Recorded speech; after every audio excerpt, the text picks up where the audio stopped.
इस कार्यक्रम के पुण्यार्चक हैं गुरु भक्त परिवार श्री वीरेंद्र कुमार जैन, पुत्र श्री आनंद कुमार जैन, श्री निर्मल कुमार जैन, पौत्र वेदांत जैन, 4/142, बालूगंज, आगरा, उत्तर प्रदेश।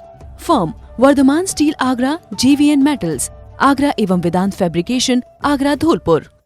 जब जब आंखें खुलती हैं आपको दृश्य दिखाई देते, जहाँ जहाँ तक आपकी आंखें देख पाती हैं वहाँ तक आप देखने का प्रयास करते हैं। आचार्य कुंद कुंद स्वामी कह रहे हैं कि जो दिख रहा है, जो भी दिख रहा है वह मैं नहीं हूँ, जो देख रहा है वो मैं हूँ। मैं के प्रति इतना प्रेम कहाँ, मैं को जानने की इतनी अभिरुचि कहाँ कि मैं को देखे और जाने। मेरा क्या है ये देखने की रुचि तो है कि मेरा क्या क्या है, पर सच ये है कि जब मैं ही नहीं जाना, मैं को ही सही नहीं जाना, तो मेरा भी सही नहीं जान पाओगे। मैं को सही जाना तो मेरा भी सही जान पाओगे। मैं केंद्र है और मेरा परिधि है।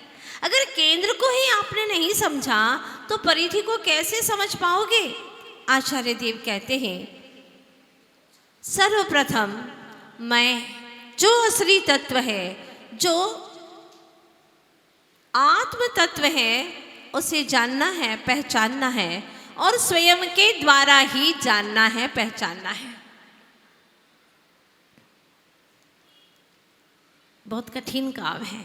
सदियां बीत गई, भव भवांतर बीत गए, लेकिन अभी तक मैं की खबर नहीं पड़ी, क्योंकि मुंह की इतनी बड़ी बड़ी गहन चट्टानें हैं, इतनी विशाल चट्टानें, इतनी ऊंची चट्टानें हैं कि उसके भीतर में निज आत्म तत्व का दर्शन हो ही नहीं पाता। मोह की चट्टान टूटे और उसमें भी दर्शन मोहनी की चट्टान बहुत मजबूत चट्टान है, उससे आत्मा का दर्शन नहीं होता। परमात्मा के पास भी चले जाएं, दर्शन करें, लेकिन प्रभु का दर्शन नहीं होता और सारी चीज़ों का दर्शन होता है। भगवान की मूर्ति का रंग कैसा है, भगवान कितने बड़े हैं, इनके नाक नक्शे कैसे हैं, ये सब दिखाई देता है, लेकिन मूर्ति में मूर्तिमान दिखाई नहीं देता। और मूर्ति का दर्शन करने का तात्पर्य ही यही है कि मूर्तिमान प्रभु का दर्शन हो जाए। प्रभु, मैं सिद्धालय तक तो आ नहीं सकता, वो सामर्थ्य नहीं है मेरी कि सिद्धालय में बसे अनंत सिद्धों का दर्शन कर लूँ, 24 तीर्थंकर भगवंतों का दर्शन कर लूँ। इतनी मेरी अंदर की आंखों में रोशनी नहीं है, मेरी श्रद्धा के नयनों में इतनी रोशनी नहीं है। प्रभु, मैं कैसे दर्शन करूँ आपका। इसीलिए आपकी जो मूर्त विराजमान है उसे मैं मूर्तिमान प्रभु आपका चिंतन करते हुए, कल्पना करते हुए मैं आपका यहीं से दर्शन कर लेता हूँ। जैसे ही सूर्य उदित होता है, यानी सूर्य उदित होता है तो वह सूरज के भीतर 108 जिन बिंबों का दर्शन कर लेता है। सूर्य विमान में जो कृत्रिम चैत्यालय है उसमें 108 जिन बिंब विराजमान है। 500 धनुष के, 4 हाथ का एक धनुष, तो 2000 हाथ की एक एक प्रतिमा, अद्भुत रत्नमयी प्रतिमाएं, उनका दर्शन यहीं से कर लेता है।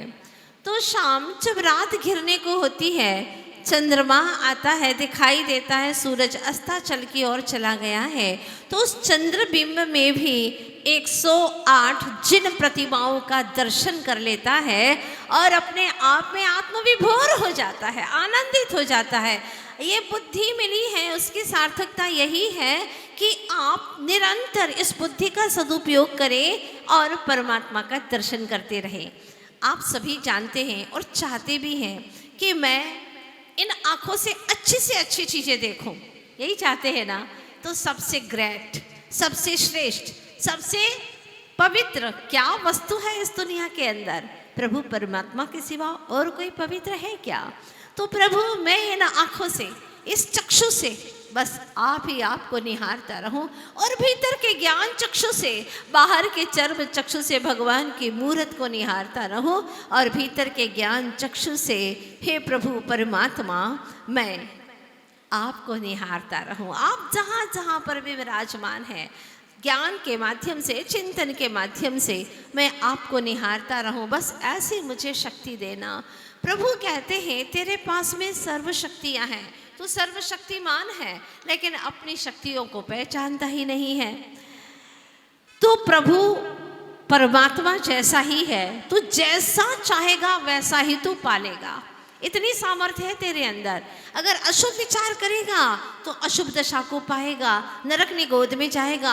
अगर शुभ प्रवृत्ति करेगा, शुभ परिणाम करेगा तो तू मनुष्य और देवत्व को प्राप्त करेगा और शुद्धोपयोग की ओर जाएगा तो उसका फल केवल ज्ञान और सिद्धत्व की प्राप्ति तुझे हो जाएगी। सब कुछ तेरे पास में है, तुझे क्या चाहिए बोल तो सही।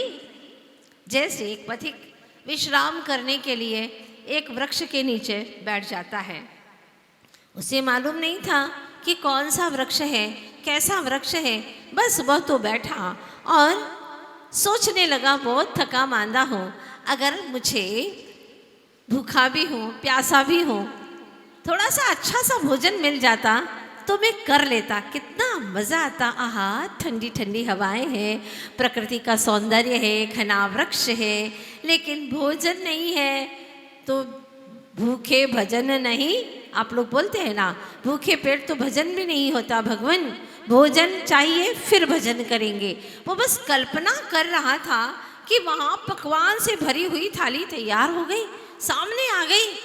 उसको बड़ा अचंभा लगा, पर भूख में कौन सोचेगा, मिल रहा है खाते जाओ। और उसने भर पेट भोजन किया। फिर चाहा कि पेट तो भर गया लेकिन प्यास लग रही है बहुत तेजी से, मीठा नमकीन इतना डट के खा लिया कि अब तो पानी चाहिए।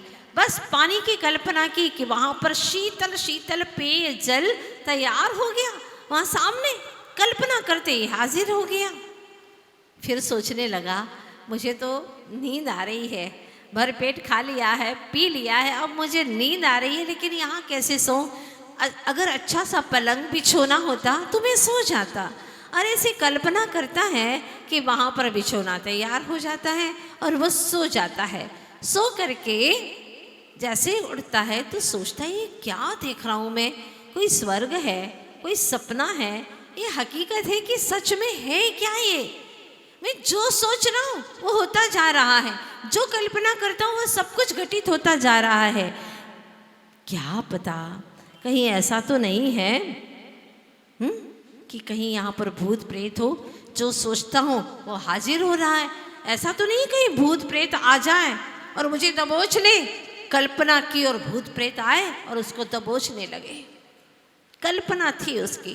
कल्प वृक्ष तो ऐसा ही होता है, तुम जो कल्पना करोगे वो मिल जाएगा। आचार्य भगवान कहते हैं उसकी तो जो गति हुई सो हुई, क्योंकि जितनी चाह करोगे उतनी ही दाह बढ़ेगी। संसार में आह आह और तबाह होते चले जाओगे, ये चाह दुख का ही कारण है। आचार्य देव कहते हैं कल्पना करो आत्म कल्याण की, तो वही भावना तुम्हारे लिए कल्प वृक्ष कहलाएगी। कामना करो आत्म चिंतन की, कामना करो आत्म उत्थान की, तो वही कामना तुम्हारे लिए कामधेनु बन जाएगी। चिंतन करो अपने सुख स्वरूप चैतन्य आत्मा का, वही चिंतन तुम्हारे लिए चिंतामणि बन जाएगा। आप अपने भावों को खोल दो शुभ और शुद्ध की ओर। बस जहाँ तुम्हारी हैसियत है शुभ तक पहुँचने की तो हैसियत है ही, बस वो करना शुरू कर दो। आप कहते हैं माता जी करना तो बहुत कुछ चाहते हैं लेकिन कर ही नहीं पाते हैं। चाहते तो बहुत अच्छा करना है लेकिन सब उल्टा ही होता है, सब गलत ही होता है। आखिर ऐसा क्यों होता है? चाहते अच्छा है पर होता गलत है। क्यों होता है? क्योंकि तुमने चाह को इतनी गहराई से चाहा नहीं है। अगर चाह को गहराई से चाहा होता तो आप वह कर गुजरते। लेकिन चाह तो उथली उथली रहती है, पर जो काम कर रहे हो उसमें उपयोग की बहुत गहराई होती है। और जहाँ उपयोग की गहराई होती है, जहाँ रुचि होती है, वही कार्य यह आत्मा कर लेता है। रुचि अनुसारी वीर्य। अब क्या करें? आचार्य देव समझाते हैं, देखो ये संसार में तुम जो यात्रा कर रहे हो बहुत गहन यात्रा है। ये यात्रा इतनी आसान नहीं है। सुन रहे हो ना अजमेर वाले? हाँ, आप लोग यात्रा करते हुए यहाँ तक आए हैं, या फिर यात्रा में आपने गुरु दर्शन का विचार कर लिया है। ये बात तय है, जो आज गुरु दर्शन का मन बनाता है, एक दिन उसकी जिंदगी में अवश्य वह आता है, वह साक्षात समव शरण में प्रभु का दर्शन कर लेता है। बशर्ते यह है कि इसमें लक्ष्य मात्र और मात्र दर्शन का हो, प्रदर्शन का ना हो, कि लोग मुझे देखें, मैंने क्या पहना है, मैंने कैसे तन को सजाया है, मैं किस तरह से बोल सकता हूँ, मेरी अदाएं कितनी निराली है, मैं सबसे अलग दिखता हूँ, वीआईपी हूँ मैं सबसे अलग। अगर ये दिखाने का भाव है तो माइनस मार्किंग हो जाएगी, ध्यान रखना। हाँ, तो बनिए के बच्चे हैं, या यूँ कह दो कि प्रभु के सच्चे भक्त हैं, तो कभी घाटे का सौदा मत करना। जो काम करो उसमें बेनिफिट होना चाहिए, लाभ की और दृष्टिपात करो। आचार्य कहते तुम्हें लाभ अवश्य होगा, बट शर्त क्या है तुम्हारे लिए? शुभ पहले लिखा हो। शुभ होगा तो लाभ जरूर होगा, परिणाम शुभ होंगे तो लाभ अवश्य होगा, और परिणाम तुम्हारे हाथों में है। आप कैसे परिणाम करना चाहते हैं, ये निश्चित तुम्हारे परिणामों के ऊपर आश्रित है, दिखेगा। कभी आपने सोचा हो, अपने जीवन में देखा हो, झांका हो, जीवन का प्रत्येक कार्य या उपलब्धियां सब कर्म के आश्रित हैं, ये निश्चित बात है। मन आकांक्षा करता है कि मैं महलों में आराम करूं, बड़ी अट्टालिका हो मेरी, बड़ा भवन हो और उसमें मैं आराम करूं, किंतु कर्म तुम्हारा चाहता है कि घास फूस की झोपड़ी में ही तुझे रखूंगा। क्योंकि कर्म जो किए हैं, कर्म ये कार्य करता है। अभिलाषा तो यह है कि मैं कुबेर बन जाऊं, खूब दान दूं, खूब अलग से देखो, मेरा अलग ही कुछ, हाँ, प्रसिद्धि हो, प्रतिष्ठा हो, चाहता है मैं कुबेर बनूं। लेकिन कर्म कहता है कि मैं तुझे निर्धन ही रखूंगा, मेरे आगे किसी की चल नहीं सकती है। मन की आकांक्षा तो ये है कि फूलों की सेज पर सोऊं, मृदु मृदु सेज पर सोऊं और आनंद से अपनी नींद पूरी करूं। लेकिन कर्म कहता है पथरीले बिखरे हुए कांटे के ऊपर तुझे बिस्तर प्रदान करूंगा, इससे ज़्यादा हैसियत तेरे पास में है ही नहीं। अब मन तो चाहता है कि सेठ बन करके गद्दी पर बैठो, लेकिन कर्म कहता है कि तुझे घास काटने के लिए, खेत जोतने के लिए, गड्ढे खोदने के लिए, सड़कें बनाने के लिए ही मैंने नियुक्त कर दिया है, क्योंकि इससे ज़्यादा तेरी हैसियत है ही नहीं। और मन सोचता है हमेशा लगभग 2-5 करोड़ की गाड़ी हो, उसमें मैं चलूं, विचरण करूं, लोगों को दिखाऊं सूट बूट में, और ऐसी गाड़ी में कितना अच्छा लगेगा, और फ्लाइट से मैं चलता रहूं। हाँ, ये चाहता है। लेकिन कर्म कहता है तुझे पैदल ही चलाऊंगा, क्योंकि इससे ज़्यादा तेरे पास में हैसियत है ही नहीं, सामर्थ्य ही नहीं है। अब देखो, मन तो कहता है कि मेरे पास में इतनी संपदा आ जाए, इतनी संपदा आ जाए कि मेरे जैसा बिल गेट्स भी पीछे हो जाए, ये बिरला क्या है, सब पीछे हो जाए। लेकिन कर्म कहता है कि तेरे नसीब में वो कुछ भी नहीं है, भीख मांगने बस उतनी ही हैसियत है, वो भी पेट भर जाए तो बहुत बड़ी बात है। ये सारी पर्याय इस जीव ने अनंतों बार धारण की हैं।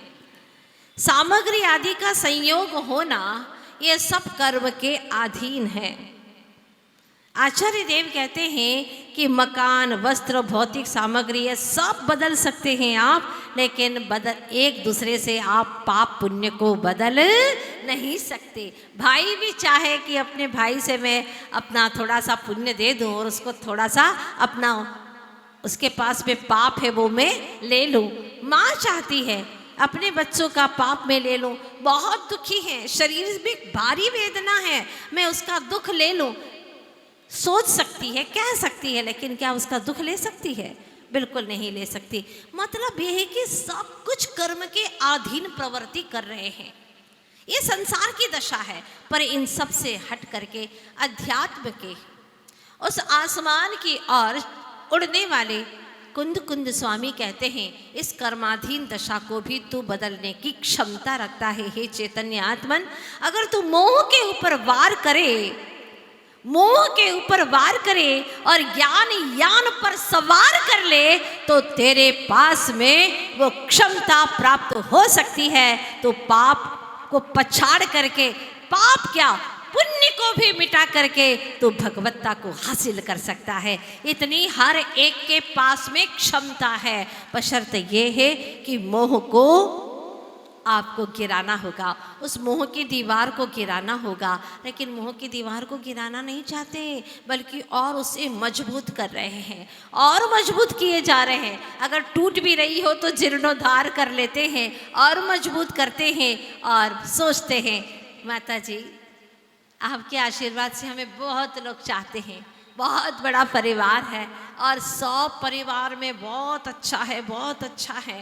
टाइम ही नहीं मिलता माता जी, मंदिर जाने तक के लिए टाइम नहीं मिलता। हाँ, इतना पुण्य है। मैंने कहा कि ये परिभाषा बदल दो कि मंदिर जाने के लिए, पूजा करने के लिए, स्वाध्याय के लिए टाइम ना मिले, ये कोई पुण्य नहीं है, ये तुम्हारा तीव्र पाप का अनुबंध हो रहा है। पूर्व का पुण्य खा रहे हो, बासी पुण्य खा रहे हो, लेकिन नया कुछ भी बांध नहीं रहे हो। बासी बासी खाओगे, बीमार पड़ जाओगे और समाप्त भी हो जाएगा, खूट जाएगा, नया कुछ भी इकट्ठा नहीं कर रहे हो। इसीलिए अगर 6 दिन कमाते हो तो कम से कम 1 दिन आप धर्म के लिए पूरा समर्पित कर देना, वो नया पुण्य बांधना, उस दिन विशेष रूप से परिणामों की विशुद्धि करना। नहीं तो क्या खाओगे? सारा कमाया हुआ खा जाते हो क्या कि बचा के रखते हो? बोलो ना, बचा के रखते हो ना? बीज राख फल भोगवे, ज्यों किसान जग माही। बीज को पहले रख देता है, सुरक्षित कर देता है, फिर किसान भोग करता है। अपने जीवन यापन करने के लिए वो अपना जीवन चलाता है बहुत विवेक के साथ में। तो आपके जीवन में अगर विवेक नहीं है और 24 घंटे अशुभ भावों की कतार चल रही है, मंदिर भी गए, वहाँ पर भी अशुभ भाव की कतार चल रही है। कैसे? कुछ न कुछ मांग रहे हैं, इसका बुरा हो जाए, इसका ये हो जाए, विधान कर रहे हैं, जाप कर रहे हैं, लेकिन पाप नहीं छोड़ रहे। इस कार्यक्रम के पुण्यार्चक थे गुरु भक्त परिवार श्री वीरेंद्र कुमार जैन, पुत्र श्री आनंद कुमार जैन, श्री निर्मल कुमार जैन, पौत्र Vedant Jain, 4/142, Baluganj, Agra, Uttar Pradesh. Firm Vardhman steel Agra, JVN metals Agra एवं वेदांत फैब्रिकेशन आगरा, धौलपुर।